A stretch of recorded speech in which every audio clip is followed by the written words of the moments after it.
आज का हमारा टॉपिक क्या है? पदार्थ। पदार्थ को अंग्रेजी भाषा में बोलते हैं मैटर। क्या बोलते हैं? मैटर।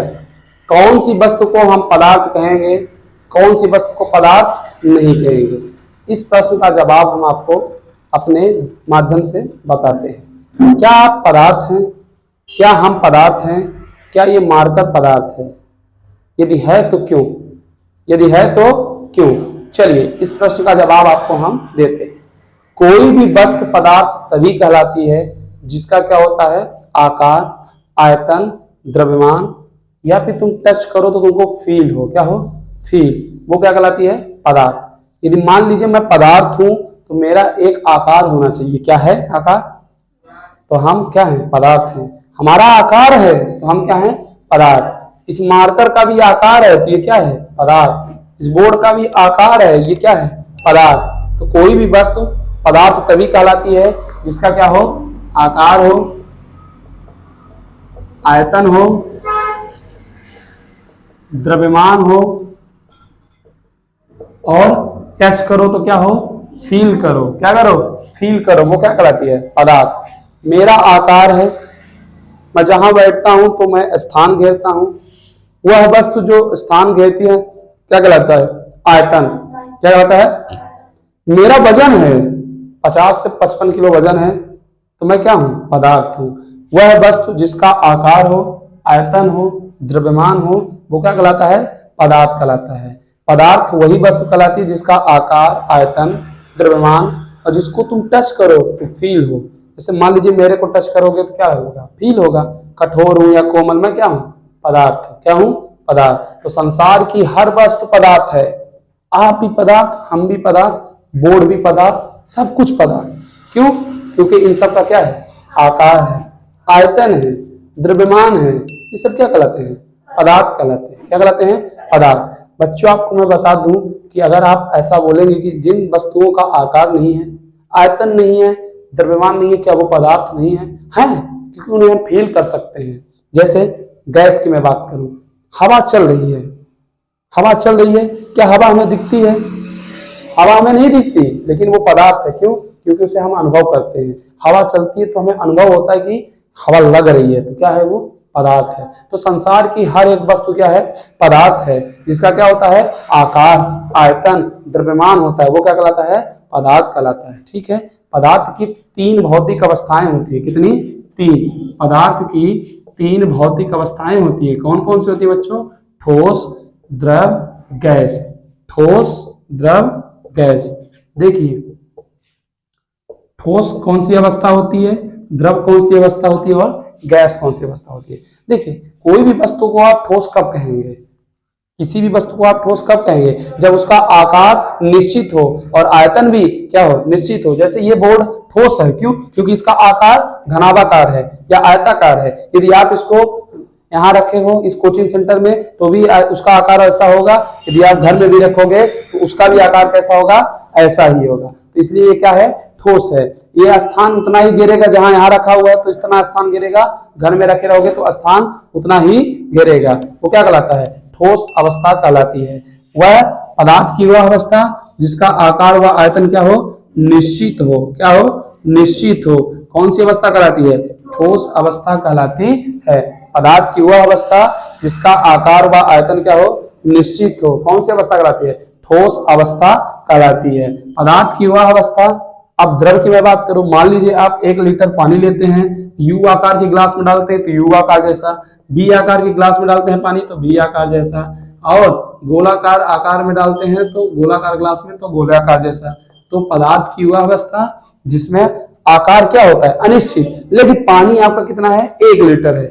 आप 1 लीटर की ग्लास, 1 लीटर का पानी यू आकार के ग्लास में डाला तो यू आकार जैसा दिखा, भी आकार की ग्लास में डाला तो भी आकार के जैसा दिखा, गोलाकार ग्लास में डाला तो गोलाकार के जैसा। तो पदार्थ की वह अवस्था जिसका आकार क्या हो? आपका अनिश्चित हो। अनिश्चित मतलब परिवर्तन हो। क्या हो? परिवर्तन हो। वो क्या कहलाती है? द्रव अवस्था। लेकिन आयतन क्या हो आपका बच्चों? निश्चित हो। आयतन क्या हो? निश्चित हो। वो क्या कहलाती है? द्रव अवस्था। क्या कहलाती है? द्रव अवस्था। पदार्थ की वह अवस्था जिसका आकार व आयतन दोनों अनिश्चित हो। अब गैस, हमारे वायुमंडल में कितनी सारी गैसें विद्यमान है? क्या पता चल रहा है कि गोलाकार गैस है? पता चल रहा है कि भी आकार गैस है? नहीं पता चल रहा है ना। तो पदार्थ की वह अवस्था जिसका आकार क्या हो? अनिश्चित हो, और आयतन क्या हो?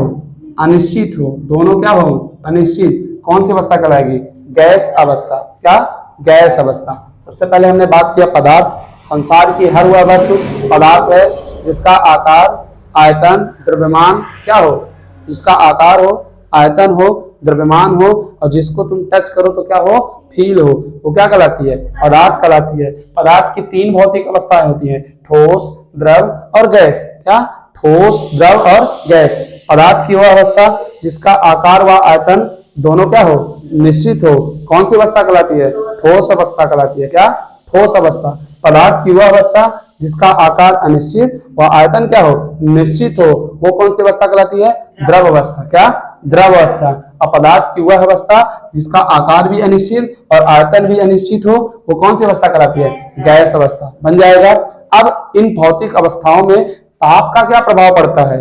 आपके मन में उठ रहा होगा सर कि इन भौतिक अवस्थाओं में ताप का क्या प्रभाव पड़ता है। चलिए देखते हैं ताप का प्रभाव, पदार्थ की भौतिक अवस्थाओं में ताप का प्रभाव। देखिए, आप सभी लोगों को पता है कि कोई भी पदार्थ ठोस अवस्था में, जैसे मान लीजिए बर्फ, क्या? बर्फ, बर्फ को थोड़ा सा ताप दे देते हो तो किस अवस्था में जाता है? पानी, मतलब द्रव अवस्था में आ जाता है। अब द्रव को थोड़ा सा और ताप दे देते हो तो किस अवस्था में चला जाता है? गैस अवस्था में। ठीक, तो वह ताप जो ठोस अवस्था से द्रव अवस्था में परिवर्तित हो, उस ताप को क्या कहते हैं? गलनांक। क्या कहेंगे? गलनांक। गलता है इसलिए इसे क्या कहते हैं? गलनांक। वह ताप जो ठोस अवस्था से द्रव अवस्था में परिवर्तित हो, उसे क्या कहते हैं? गलनांक कहते हैं। क्या कहते हैं बच्चों? गलनांक। वह ताप जो द्रव से गैस अवस्था परिवर्तित हो, उसे क्या कहेंगे? क्वथनांक। क्या कहेंगे? क्वथनांक। क्या कहेंगे बच्चों? क्वथनांक। वह ताप जो ठोस अवस्था से द्रव अवस्था में परिवर्तित हो, उसे क्या कहते हैं? गलनांक। क्या कहेंगे? गलनांक। वह ताप जो द्रव से गैस में परिवर्तित हो, उसे क्या कहते हैं? क्वथनांक। और वह ताप जो ठोस से डायरेक्ट किस अवस्था में आ जाए? गैस में, द्रव में ना जाए, ठोस से डायरेक्ट गैस में, उसे क्या कहते हैं? ऊर्ध्वपातन। क्या कहते हैं? ऊर्ध्वपातन। आप लोगों को उदाहरण में दे देता हूं। बर्फ, बर्फ ठोस अवस्था में रहता है, थोड़ा सा ताप दे देते हो किसमें आ जाता है? पानी में, द्रव अवस्था में। थोड़ा सा ताप दे देते हो भाप में चला जाता है, किसमें? गैस में। आता ही नहीं आता है। तो वह ताप जो ठोस अवस्था से द्रव अवस्था में परिवर्तित करे, क्या कहलाता है? गलनांक। क्या कहलाता है? गलनांक। वह ताप जो द्रव से गैस अवस्था में परिवर्तित करे, उसे क्या कहते हैं? क्वथनांक। क्या कहते हैं बच्चों? क्वथनांक। और वह ताप जो गैस, ठोस से डायरेक्ट गैस में परिवर्तित हो, उसे क्या कहते हैं? ऊर्ध्वपातन। जैसे कपूर का जलना, कपूर जलता है तो द्रव नहीं आता, डायरेक्ट किसमें जाता है? गैस में। किसमें? गैस में। कोई दिक्कत? अब आगे देखिए। अब कोई भी पदार्थ गैस से अगर द्रव में जाता है, कभी कभी आपने चाय बनाया है? जब चाय बनाते हो तो एक प्लेट रख देते हो, तो जो चाय की वाष्पें होती हैं उस प्लेट के पीछे बूंदों में क्या हो जाती हैं? संघनित हो जाती हैं। तो वह ताप जो गैस से द्रव अवस्था में परिवर्तित करे, उसे क्या कहते हैं? संघनन। क्या कहते हैं? संघनन। जब गैस से द्रव में जाता है तो द्रव की बूंदों संघनित हो जाती है, उन्हें क्या कहते हैं? संघनन। फिर वह ताप जो द्रव से किस अवस्था में जाता है? ठोस अवस्था में, इसे कहते हैं हिमांक। क्या कहते हैं? हिमांक। मतलब कहने का तात्पर्य है कि भाप से पानी में आए और पानी से बर्फ में जाए, तो भाप से पानी में आएगा तो क्या कहलाएगा? संघनन। और पानी से बर्फ में जाएगा तो क्या कहलाएगा? क्या? हिमांक। समझ आई बात? वह ताप जो ठोस से द्रव अवस्था में परिवर्तित करे, उसे कहते हैं गलनांक। वह ताप जो द्रव से गैस अवस्था में परिवर्तित करे, उसे क्या कहते हैं? क्वथनांक। और वह ताप जो ठोस से डायरेक्ट गैस में आए, उसे क्या कहते हैं? ऊर्ध्वपातन। क्या कहते हैं? ऊर्ध्वपातन। जैसे कपूर, और गैस से ठोस में जाते हो निक्षेपण। क्या कहते हैं?